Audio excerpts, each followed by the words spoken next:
దీర్ఘకాల వ్యాధులకు 20 ఏళ్ల అనుభవం ఉన్న అత్యుత్తమ హోమియోపతి వైద్యం మాస్టర్ హోమియోపతి. నమస్కారం అమ్మా.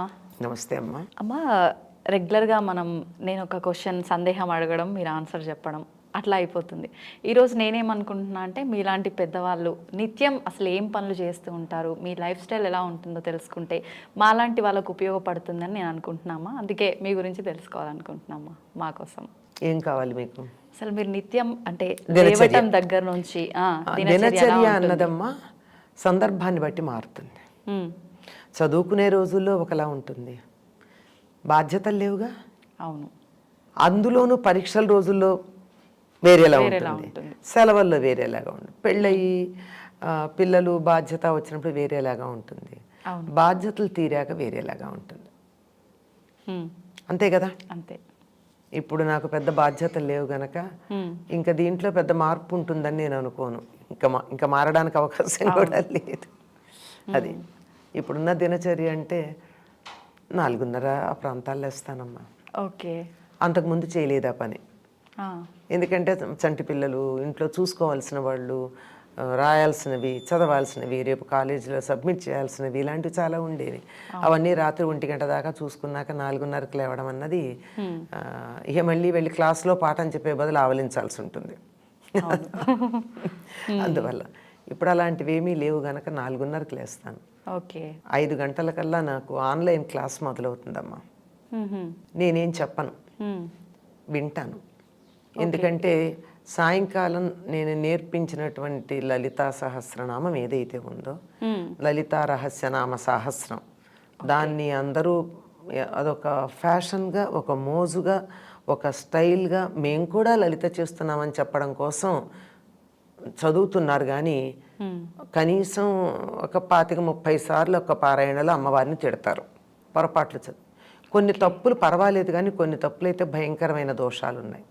అందుకని అవన్నీ సరిచేస్తూ నేను నేర్పించాను. యూట్యూబ్ లైవ్లోనే నేర్పించా 28 days. అయితే అట్లా తప్పు చదివితే దోషం వస్తుందమ్మా? దోషమే కాదమ్మా. అసలు ఎందుకు ప్రార్థన చేస్తున్నారమ్మా? మీరు పొగుడుతున్నారు కదా. అవును. పొగిడే బదులు నిన్ను పొగిడితే నువ్వు నాకు ఏదన్నా అనుకూలంగా ఉంటావు, తిడితే శత్రుత్వం ఆటోమేటిక్గా స్టార్ట్. అమ్మవారిని దురాచార అంటే కోపం రాదా ఆవిడికి? దురాచార సమయాన్ని కలిపి చదవాలి కదా. ఇలాంటివి చాలా ఉన్నాయి. ఓకే. ఓకే. దురాచార అని పిలిచి అమ్మ నాకు దయచూడు అంటే దయచూస్తుంది ఆవిడ. నిన్ను దయచూడడమే పెద్ద దురాచారం అంటుంది. ఓకే. అవును కదా. అందుకని ప్రతి అక్షరం ఎవ్రీ ఫోన్ ధ్వని ఎలా ఉచ్చరించాలో 28 రోజుల పాటు రోజుకు 1 గంట చొప్పున నేర్పించా. ఓకే. ఈ నేర్చుకున్న వాళ్ళు ఏం నేర్చుకున్నారో నాకేం తెలుసు, నేను నేర్పించాను. కానీ అవును, నా ఎదురుగా కూర్చొని ఇద్దరికే కరెక్ట్ చేశా. మిగిలిన వాళ్ళ సంగతి ఎట్లా? పొద్దున 5 o'clockకి అంతకుముందే ఉంది ఒక నిత్యపారాయణ అనే ఒక సమూహం, రోజు అన్ని స్తోత్రాలు చేస్తారు. ఓకే. దాంట్లో వీళ్ళు చేరి రోజుకొక్కళ్ళు చదువుతారు. చదివితే మిగిలిన వాళ్ళందరూ వింటారు. ఒకవేళ వాళ్ళు చదివే దాంట్లో తప్పు ఉంటే నేను సరి చేస్తాను. ఓకే. ఆ విధంగా చాలామంది పర్ఫెక్ట్గా చదివే వాళ్ళు తయారయ్యారు. 1 గంట పడుతుంది. అది 5:30 దాకా లలితా సహస్రనామం, ఆ తర్వాత సౌందర్య లహరి చదువుతారు. ఓకే. నేను వింటూ దేవుడి దగ్గర సర్దుకుంటూ ఒత్తులేసుకుని దీపానికి ఏర్పాటు చేసి అలంకారం చేసి ఇట్లాంటి పనులు చేసుకుంటూ వింటా. ఓకే. సరిగ్గా 6 గంటలకి 5:59 ఆపేస్తారంతా. ఆపేసి 6 గంటలకు అందరం కలిసి కూర్చొని ప్రార్థన చేసుకుంటాం ఆన్లైన్. ఓకే. 6:15కి అయిపోతుంది. 6:15 తర్వాత కొంచెం సేపు ఒక 15 minutes or 20 minutes మా గురువుగారి మార్గం ఏదైతే ఉందో, మా గురువుగారి మార్గం అయితే ఈ నిత్య జీవితంలో యోగాన్ని ఎలా అనుష్ఠానం చేయాలి, మన రొటీన్ ఎలా ఉండాలి, మన దినచర్య ఎట్లా ఉండాలి, మన ప్రవర్తన ఎట్లా ఉండాలి, ఓకే, ఐడియల్గా ఉండడానికి అవి చెప్పినవి ఉన్నాయి. అవి కాసేపు ప్రస్తావిస్తాం. 6:30 అవుతుంది. ఇంకప్పుడు వాళ్ళు వేరే స్తోత్రాలు కొన్ని విష్ణు సహస్రనామం అని అదని ఇదని చాలా స్తోత్రాలు చదువుతారు అప్ టు 7 o'clock. ఓకే. అది వింటూ టీ పెట్టుకుంటా. 7 కల్లా అది అయిపోతుంది. టీ తాగుతూ ఒక్కసారి హెడ్లైన్స్ చూస్తారు. అంటే ప్రపంచం ఏమైందో తెలియాలి కదా, నేను కూడా ప్రపంచంలో ఒక భాగం. బాగా అందుకని 7-5 అయ్యేటప్పటికల్లా ఎస్విబిసి పెట్టుకుంటాం, రామాయణం చాలా శ్రద్ధగా వింటా. ఓకే. అవుతుంది. ఈ 8 తర్వాత నా మిగిలిన పూజ ఇత్యాదుల పనులు చాలా ఉంటాయి. 9-9:30 కల్లా పూజ వంట అన్నీ పూర్తయిపోతాయి.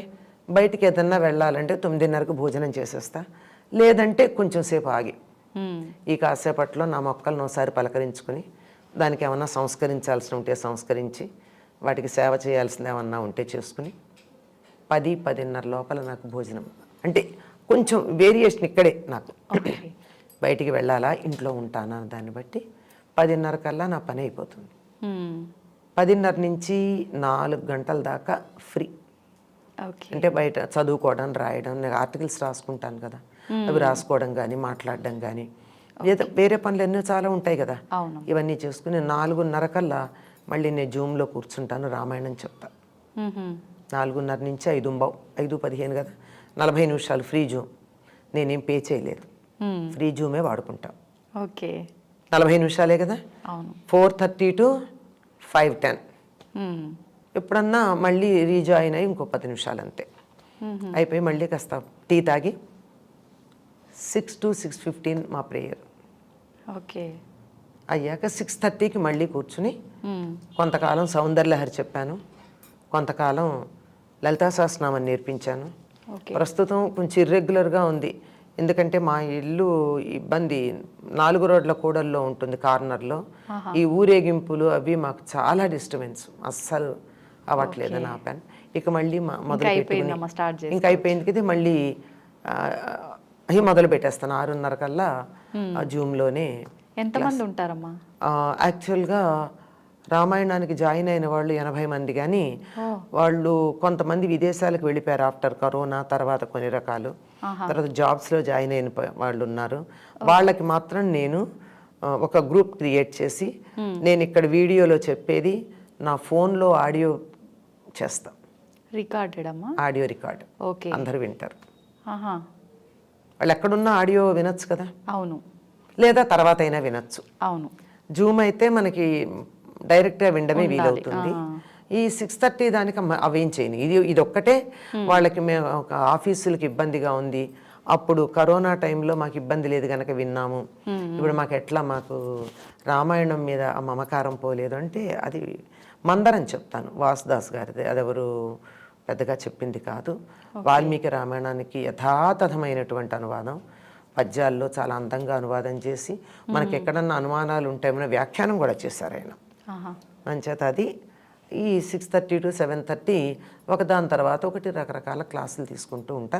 ఈ మధ్యకాలంలో చాలా బ్రేక్ అయింది. ఓకే. ఎందుకంటే ఈ గొడవలు కొన్ని, తర్వాత నేను ఏదన్నా ఊళ్ళకి వెళ్ళడం, నేను తిరుగుతూనే ఉంటాను, దానివల్ల అలా వెళ్ళినప్పుడు మాత్రం ఇక్కడ బ్రేక్ అవుతూ ఉంటుంది. ఇక 7:30కి అయిపోతుంది. ఇంకా నా పని ఏముందమ్మా, రాసుకోవడమో చదువుకోవడమో, కబుర్లు చెప్పడానికి కూడా ఎవరు లేరు ఇప్పుడు, ఎవరన్నా పిల్లలు వస్తేనే తప్ప ఈ రొటీన్ ఉంటుంది. ఓకే. అయితే ఎక్కువగా ఏ గ్రూప్ వాళ్ళు ఉంటారమ్మా ఇప్పుడు మీరు చెప్పే రామాయణం క్లాస్లో, ఈ జూమ్ మీటింగ్? రామాయణానికి మాత్రం మొదట అన్ని ఏజ్ గ్రూపులు ఉండేవాళ్ళమ్మా, ఇప్పుడు తక్కువ మంది ఉంటున్నారు వేరే. అయితే నేను 4:30కి మొదలు పెడితే చిన్నపిల్లలు కొంతమంది 4:45కి చేరతారు. అంటే స్కూల్ అయిపోయి ఇంటికి వచ్చి పిల్లలు కూడా వాళ్ళు మధ్యలో చేరతారు. చేరి నేను నమస్కారం పెట్టి నేను చెయ్యిట్లా అనే దాకా నమస్కారం పెట్టేలాగే కూర్చుంటారు ఇద్దరు. ఓకే. పెద్దవాళ్ళు ఉన్నారు చాలామంది.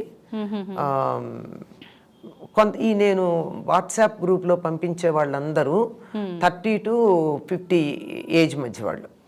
ఓకే. వాళ్ళు జాబ్స్లో ఉన్నారు, మాకు వర్క్ ఫ్రమ్ హోమ్ కుదరట్లేదు, తర్వాత అవ్వట్లేదు, వర్క్ ఫ్రమ్ హోమ్ లేదు, విదేశాలకు వెళ్ళిపోయిన వాళ్ళు ఉన్నారు, రెగ్యులర్గా ఆఫీస్కి వెళ్ళాల్సిన వాళ్ళు ఉన్నారు. మరి వాళ్ళ కోసం మాత్రమే ఇది నేను ఆడియో పెడతాను. ఓకే. ఆ తర్వాత అయినా వింటారు వాళ్ళు, రాత్రికి వింటారు, రాత్రి ఎప్పుడో విన్నామని చెప్పడమో లేకపోతే నమస్కారం పెట్టడం లాంటివో చేస్తారు కనుక అది ఇట్స్ రన్నింగ్ అని తెలుస్తుంది. ఇది ఈ మధ్యాహ్నమే ఈ 11-4 మధ్యనే ఏదో రాసుకోవడం చదువుకోవడం ఇలాంటి ఎప్పుడన్నా ఇదిగో మీలాంటి వాళ్ళు పిలిస్తే వచ్చి ఇట్లా కాసేపు మాట్లాడడం ఇవన్నీ జరుగుతాయి. ఓకే. కానీ 4:30 to 7:30 నేను ఎవరికి టైం ఇవ్వనమ్మా. అలాగే పొద్దున ఇవ్వను. పొద్దున 5 to 8 99% ఫోన్ తీయను, సైలెంట్లో పెట్టి పక్కన ఉంటుంది. 7 వరకు అయితే అస్సలు తీయను. 7 to 8 అయితే సైలెంట్లో పెట్టి పక్కన ఉంటుంది. కొన్ని ఎమర్జెన్సీ కాల్స్ వచ్చే పాసిబిలిటీ ఉన్నాయే అవి మాత్రమే కనపడితే ఆన్ చేస్తా, లేకపోతే చేయను. ఆఫ్టర్ 8 నేను ఎవరితోనో మాట్లాడితే. ఓకే. మీతో రెగ్యులర్గా అంటే టచ్లో ఉన్న వాళ్ళకైతే ఈ టైమింగ్స్ చాలా మందికి తెలుసు. నేను 8 దాకా 8:10 అయ్యా 8:05 8:10 ఎప్పటికి వచ్చేస్తాయి నాకు ఫోన్స్ అన్ని. ఓకే. పొద్దున అన్నీ ఒకదాని తర్వాత ఒకటి. యూజువల్ అప్పుడే చేస్తాను. ఈవినింగ్ కూడా మధ్యాహ్నాలు కూడా పెద్దగా చేయరమ్మా. కారణం ఏంటంటే నేను ఇంట్లో ఉండను, తిరుగుతూ ఉంటాను, కాళ్ళ కింద చక్రాలు ఉన్నాయని తెలుసు కదా, ఇవాళ ఇక్కడికి వచ్చాను అట్లా. అందుకని ఎప్పుడో కానీ చేయరు. ఎమర్జెన్సీ ఉంటే చేస్తే సైలెంట్లో ఉంటుంది, వాళ్ళకి అర్థమవుతుంది. 2 రింగ్స్కి నేను తీయకపోతే పెట్టేస్తారు, తర్వాత ఎప్పుడో నెమ్మదిగా కాల్ బ్యాక్ చేస్తారు. ఓకే. ఎమర్జెన్సీ అయితే మెసేజ్ పెడతారు. ఓకే. అయితే చిన్నపిల్లలు కూడా ఉన్నారని అంటే అసలు నిజంగా గ్రేట్ అమ్మా. ఇప్పుడు ఇవాళ రేపు ఎవరు వినడానికి ఇంట్రెస్ట్ చూపిస్తున్నారమ్మా? చాలా తక్కువ. 2 పిల్లలమ్మా, వాళ్ళ అమ్మతో పాటు వచ్చి కూర్చుంటారు, వాళ్ళ అమ్మ కూర్చుంటుంది. వాళ్ళ అమ్మ కూడా ఈ మధ్యలో 4:30కి జాయిన్ అవటల్లా, పిల్లలతో పాటు పిల్లలు వచ్చాక వాళ్ళకి ఏదో మంచి ఇది ఇస్తూ ఉంటుంది. ఏదో కాస్త వాళ్ళు ఒక్కోసారి ఫుల్ డ్రెస్ కాకుండా కూడా వచ్చి కూర్చుంటారు ఆ పిల్లలు. వచ్చి నేను ఇలా అనేదాకా వెయిట్ చేస్తాను, దండం పెడుతూ కూర్చుని. చాలా తక్కువ మంది కదమ్మా, చాలా తక్కువ మంది 2 పిల్లలు. ఇంకొక ఆవిడకైతే మనవడు అమ్మమ్మ నమస్కారం అని అంటూనే ఉంటాను నేను అనేదాకా. అందుకని ముందర రాగానే వాడు నమస్కారం తీసుకున్నాకే క్లాస్ మొదలు పెట్టుకుంటాను నేను. ఓహో. అయితే అసలు అంటే ప్రతి ఒక్కరూ ఇట్లాంటి ఒక balanced life time to time follow అవ్వాలని అనుకుంటారు, కానీ చాలా తక్కువ మంది అమ్మ ఫాలో అయ్యే. అమ్మ అవ్వాలంటే కూడా కొంచెం ఇబ్బంది. ఇప్పుడు ఎందుకంటే నేను ఇంత స్ట్రిక్ట్, ఈ రొటీన్ నాకు ఇంతకు ముందు లేదు కదా. అవును. ఎప్పటి నుంచి అమ్మ, ఎప్పటి నుంచి మీకు ఈ రొటీన్ అనేది స్టార్ట్ అయ్యింది? ఇది నాకు ఈ రొటీన్ స్టార్ట్ అయ్యి 4 ఏళ్ళు అయిందంటే. నేను స్టార్ట్ అయ్యింది లోపల కరోనా వచ్చింది. అప్పటి వరకు నాకేంటంటే my routine is dependent on others. Okay. మా పిల్లల డెలివరీస్ అనుకోండి, నేను 4:30 క్లాస్లో కూర్చుంటానంటే అప్పటికి ఇంత జూమును గూగుల్ లేవు. ఓకే. ఇంత పాపులర్గా లేవు కదమ్మా అప్పుడు. అవును, లేవు. అందువల్ల మావంతా డైరెక్ట్ క్లాస్లే. 6:30కి మాత్రం తప్పనిసరిగా నేను ఏదో ఒక దేవాలయంలో ప్రవచనం చెప్తూ ఉండేదాన్ని 99%. ఓకే.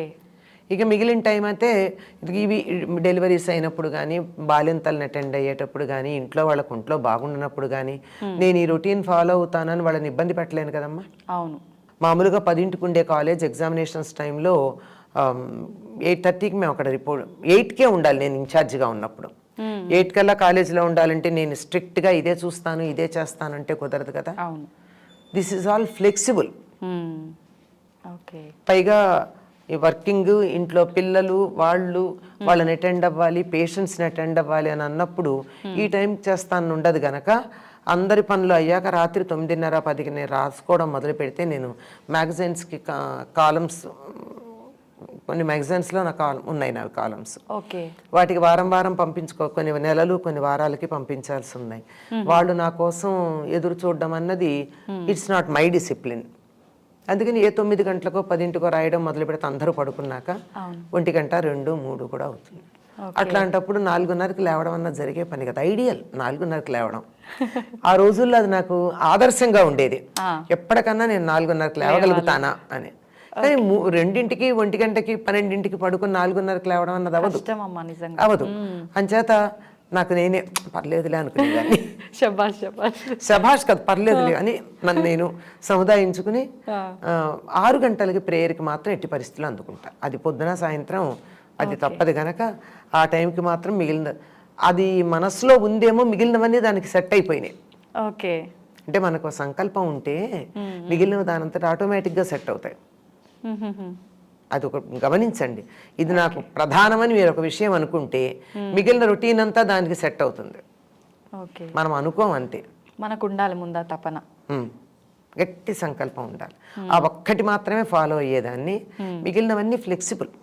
ఓకే. ఎందుకంటే I can't neglect my family, my family members, my duty which is giving me daily bread. I can't neglect, I must do my justice. Super అమ్మా, మీరు నిజంగా అన్ని భలే బాగా బ్యాలెన్స్ చేసుకుంటూ వచ్చిండ్రు. ఏం ఫైనల్ గా మీకు అనిపించింది మీరు ఫాలో అవుతున్నారు. ఇప్పుడు ఎప్పుడు వీలుంటే అప్పుడు ఫాలో అయ్యేదాన్ని, ఇంత రెగ్యులర్గా కాదు. ఇది లేవాలని ఐడియాలు ఉంది. కొంతకాలం అమ్మాయి డెలివరీ వెళ్ళిపోయింది, ఇప్పుడు నాకు నైట్స్ పసిపిల్లాన్ని చూడాల్సిన అవసరం లేదు, అప్పుడు ఫాలో అవుతా. అవును, మళ్ళీ ఈ లోపల ఇంకెవరికో ఏవో ఉంటాయి కదా, ఇవి వచ్చినప్పుడు లేదు. ఇప్పుడు ఇంకా నన్ను వదిలేశారు అందరూ. ఎందుకంటే ఇంతకాలం నిన్ను బాగానే బాధ పెట్టాం మేము మా టైం, నువ్వు చక్కని రొటీన్లో ఉన్నావు గనక we don't want to disturb your routine. Okay, if anything is there, we don't mind helping you, cooperating with you, but we don't want to disturb. నిజంగా మంచి సపోర్ట్ అమ్మా. ఆ సపోర్ట్ ఉంది నాకు. ఏం చెప్తారమ్మా అసలు, అంటే మాలాంటి వాళ్ళకు మీరు? అమ్మా, ఇందాక ఒక మాట అన్నాను కదా, మీరు ఒకటి ప్రయారిటీ అనుకున్నప్పుడు దాని మీద ఫిక్స్ అయితే మిగిలిన రొటీన్ దాంతో సెట్ అవుతుందమ్మా. ఓకే, అంచేత మీకు ఏది ప్రయారిటీ అన్నది ఒకటి పెట్టుకోండి. నాకు ఉదయం సాయంత్రం 6 గంటలకి ప్రేయర్ ప్రయారిటీ అనుకున్నా అది 99% నాకు సాగింది. లిటిల్ వేరియేషన్ అంతే చెప్పండి. అవును, అందువల్ల మిగిలినవన్నీ కూడా నాకు ఫ్యామిలీకి ప్రయారిటీ ఇచ్చుకున్నా, జాబ్కి సెకండ్ ప్రయారిటీ ఇచ్చాను. బట్ సెకండ్ ప్రయారిటీ ఇచ్చానని చెప్పి నేను ఏనాడు ఒక్క చిన్న తక్కువ చేయలే, ఎక్కువే చేశాను. ఓకే, యాజ్ ఎ లెక్చరర్ పాఠాలు చెప్పడంతో పాటుగా in-charge of NSS, in-charge of cultural activities, in-charge of examinations, కొన్ని సంవత్సరాలు 3 కలిసి, కొన్ని సంవత్సరాలు 2 డేస్ చొప్పున ఇవన్నీ చేశాం. అవి కూడా ఎక్కడా తక్కువేం లేదు. పిల్లలు always management and students are all happy with it and with 100% results చేశాం. అక్కడ ఏమీ తక్కువ చేయలేదు. నా ఫ్యామిలీలో కూడా ఎవరు నేను తక్కువ చేశానని ఎవరైనా కావాలని అనుకుంటే అనుకోవాలి, కానీ ఫ్యామిలీ మెంబర్స్ ఎవరు తక్కువ చేసినట్టు అనుకోలే, including my mother in law అనుకోలేదు. నిజంగా అంటే అట్లా బ్యాలెన్స్ చేసుకోవడం కూడా కొంచెం కష్టపడాల్సి వచ్చింది. దానివల్ల ఏంటంటే నేను మిగిలిన పనులు కొన్ని చేసుకోవాలి. నేను జీవితంలో చేయాలనుకున్న పనులు కొన్ని అప్పుడు చేయలేకపోయాను. ఓకే, ఇప్పుడు నేను చేసుకుంటున్నాను అంతే. అంటే మీరన్నట్టు అప్పుడు చేయలేకపోయినా దాన్ని వదిలేయకుండా నేను చేయగలను అనే ఒక సంకల్పం పెట్టుకుంది. అప్పుడు కూడా పూర్తిగా మానేయలేదమ్మా. అప్పుడు పూర్తిగా రాయలేకపోయినా ఏదో కొంచెం అప్పుడే చాలా పుస్తకాలు రాశాను, ఒక 10-15 పుస్తకాలు అప్పుడే వచ్చాయి. అంత ఒత్తిడిలోనే I did not stop writing and I did not stop speaking. అప్పటికింత ఎలక్ట్రానిక్ మీడియా లేదు, ఓన్లీ ప్రింట్ మీడియా. వాటిల్లో నేను చేయవలసినంత ఏమాత్రం తక్కువ లేకుండానే చేశాను.